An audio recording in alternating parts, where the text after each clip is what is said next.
নতুনকৈ ঘৰ এখন পাতি খোৱাটো কিন্তু মুখৰ কথা নহয়। ঘৰখনৰ প্ৰতিটো বস্তুৱে যদি নতুনকৈ ঠিক কৰি ল'বলগীয়া হয় তেতিয়া যে বহু বেছিয়ে কষ্ট হয়। যিহেতু মই মামাৰ ঘৰত থাকি ডাঙৰ দীঘল হৈছোঁ, গতিকে বহুখিনি ভাল বেয়া কথাৰ সন্মুখীন হ'ব লগা হৈছিল।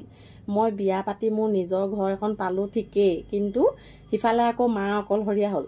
বিয়া পাতি সংসাৰ চলাব নোৱাৰা বুলি যে মাক কত কিমান মানুহে তিৰস্কাৰ কৰিলে তাৰ হিচাপেই নাই। কিন্তু মোৰ মানুহজন আৰু মোৰ মানুহজনৰ পৰিয়ালৰ মানুহখিনিয়ে সেইখিনি কথাক আওকাণ কৰি মোক আঁকোৱালি ল'লে। সেই ক্ষেত্ৰত মই নিজকে বহু বেছি ভাগ্যৱান বুলিয়ে ভাবোঁ। কি কথা নাজানো, সৰুৰে পৰা কিন্তু সকলোৰে প্ৰিয় হৈ থাকিব পাৰিছিলোঁ। নাজানো সেয়া মানুহৰ মোৰ প্ৰতি থকা পুতৌৱে আছিল নে মৰমেই।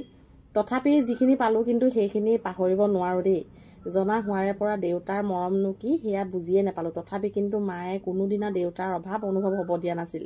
জন্ম মৃত্যু বিবাহ সেয়া আমাৰ হাতত নাই সঁচা, কিন্তু সংসাৰ এখন চলাই নিবলৈ পুৰুষ মহিলা দুয়োজনে সমানেই চিন্তা কৰিব লাগিব।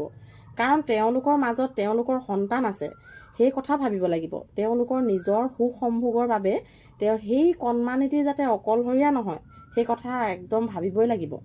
মোৰ মা দেউতাৰ মাজৰ কোনজনৰ গাত ভুল আছিল সেয়া কথা মই বিচাৰ কৰিব নাযাওঁ। সেয়া সময়ৰ দুখ আছিল বুলিয়ে ভাবি লওঁ। কপালৰ লেখা বুলিও যে কথা এষাৰি আছে, বিধিৰ লিখন নাযায় খণ্ডন। মোৰ কপালৰ লেখাটো চাগে তেওঁৰে লিখনি আছিল নেকি। গতিকে কাৰোবাক দোষাৰোপ কৰিনো মই কি পাম। যি হ'ব লগা আছিল হৈয়ে গ'ল আৰু। বাৰু যি কি নহওক, বহু ঘাত প্ৰতিঘাতৰ মাজেৰে আহি মাক এই সময়ছোৱাত মাৰ সাহস হৈ থিয় দিব পাৰিছোঁ, আৰু ভগৱানেও মোক যে সেইখিনি শক্তি আৰু সুবিধা দিছে তাৰ বাবে সঁচাকৈ ভগৱানৰ ওচৰত শতকোটি প্ৰণাম।